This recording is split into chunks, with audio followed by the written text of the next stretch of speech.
नमस्कार दोस्तों, Z media में आपका स्वागत है। आज की बात जग्गा के साथ गोहाना से बड़ी खबर निकलकर सामने आ रही है। आपको बता दें कि दीपेंद्र हुड्डा सरकार पर बरसते दिखाई दिए।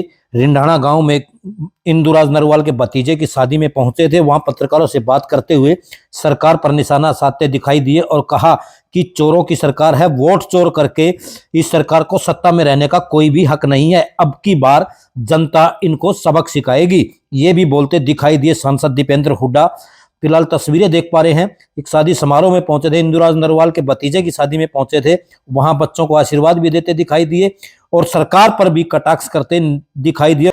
आइए खुद सांसद दीपेंद्र हुड्डा की जुबानी ही जानते हैं कि उन्होंने क्या क्या कटाक्ष सरकार पर किया है। सबसे पहले आज हमारे गोहाना के अंदर रिंढाना गांव के अंदर हमारे लोकप्रिय विधायक इंदुराज नरवाल जी के घर में एक विवाह कार्यक्रम के रूप में आज यहाँ पे एक सामाजिक कार्यक्रम, तो हम बहुत बहुत पूरे परिवार को बधाई देते हैं, बच्चों को बधाई देते हैं। ईश्वर बच्चों के घरों में खुशियाँ भरे, ये हमारी सबकी पूरे इलाके की आज आशीर्वाद और शुभकामनाएं हैं। और भालू जी को और पूरे परिवार को बहुत बहुत शुभकामनाएं इस शुभ अवसर पर।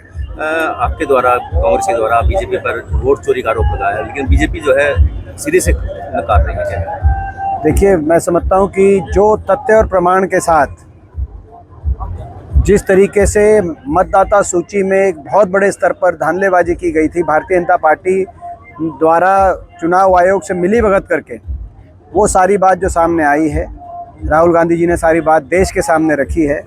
अब ये साबित हो गया, इसके बाद ऐसा प्रतीत होता है कि जो मुख्य चुनाव आयुक्त हैं ज्ञानेश कुमार जी, वो मुख्य चुनाव आयुक्त ना होकर कहीं ना कहीं भारतीय जनता पार्टी के मुख्य उनके पन्ना प्रमुख के रूप में उन्होंने कहीं ना कहीं उनके साथ मदद करने का कार्य किया है। ये आज हरियाणा के लोगों के दिलों के अंदर ये प्रश्न चिन्ह उठ गए हैं।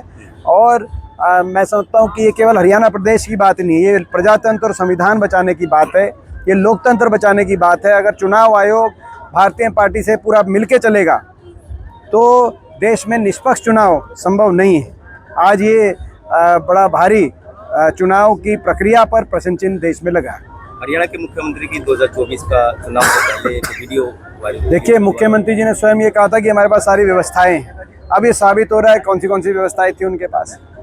ये सारी व्यवस्थाएं सामने आ रही हैं। शाम दाम दंड भेद, यंत्र मंत्र तंत्र, पैसे का अंधा दुरुपयोग, मतदाता सूची में चुनाव आयोग से मिलकर बड़े भारी स्तर पे धांधलेबाजी, और उस सब के बावजूद मात्र 22,000 वोट, 3 करोड़ के प्रदेश में 22,000 वोटों का फर्क। तो आप ये अंदाज़ा लगा सकते हैं कि जन भावना किस कदर कांग्रेस पार्टी के पक्ष में रही होंगी।